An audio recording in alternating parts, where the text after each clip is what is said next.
Greetings, Sky Watchers, and welcome to the sky above us. I'm James Albury, and I'm your tour guide to the night sky.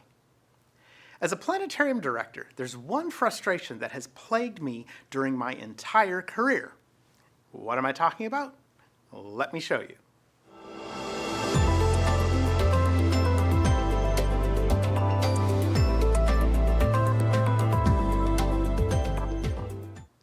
So, as you know, our solar system consists of one yellow dwarf star, 8 major planets, at least 5 dwarf planets, and a whole bunch of moons.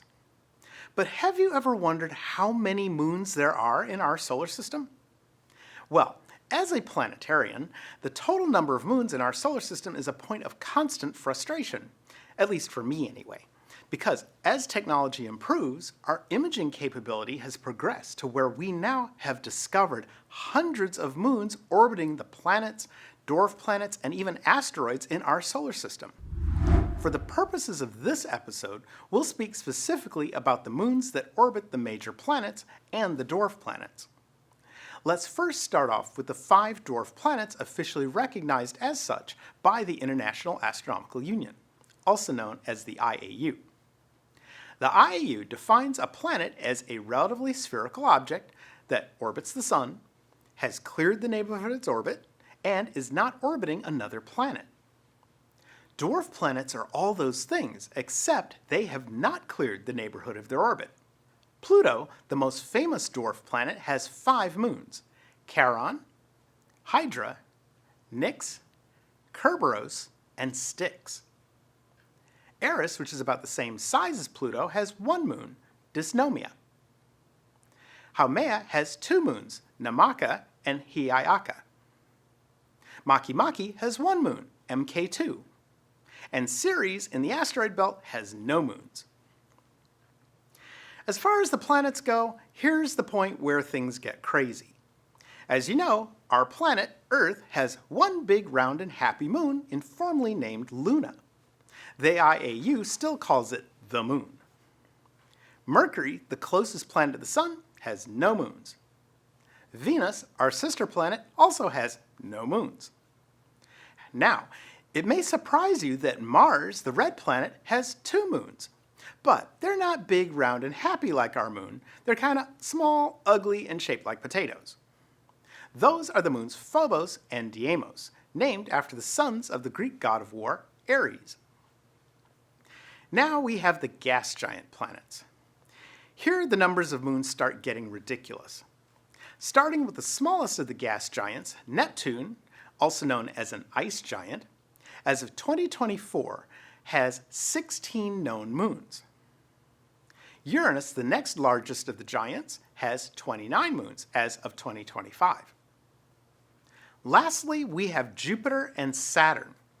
For decades, these 2 planets have been having a back-and-forth competition for the most number of moons. When Galileo first looked at Jupiter, the largest planet in our solar system, through his telescope back in January 1610, he saw 4 little star-like objects next to Jupiter. Every night, those objects were in a different position. Galileo eventually came to the conclusion that those were moons orbiting Jupiter, giving a strong argument for Copernicus's heliocentric, or sun-centered, model of the solar system. Jupiter's moons were named Io, Europa, Ganymede, and Callisto. Jupiter's moon total stayed at 4 for quite a long time. However, as telescopes became more powerful, astronomers started discovering more moons.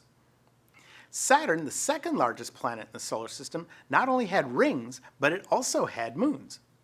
In 1781, the same year Uranus was discovered, Saturn was known to have 5 moons: Titan, Iapetus, Rhea, Tethys, and Dione, surpassing Jupiter's count by 1 moon.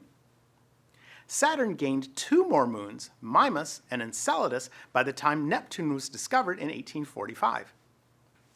The 20th and 21st centuries saw an explosion in the total moon counts for Jupiter and Saturn.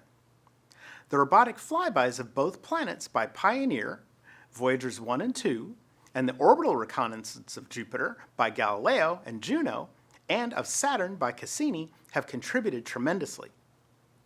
As of this recording in May 2026, Jupiter has a total of 101 moons, and Saturn has, drumroll please, a whopping 285 moons. Now, keep in mind, many of these moons are very small and have highly inclined orbits. They aren't big and round like the ones that were discovered centuries ago and are easy to find. These moons are smaller than even Mars's moons Phobos and Deimos, measuring only a few kilometers in diameter. They resemble asteroids, and they are all believed to have been captured while the planets were traveling through the solar system. All right, my friends, the next time you look up at the night sky, think about how there are currently 443 moons up there.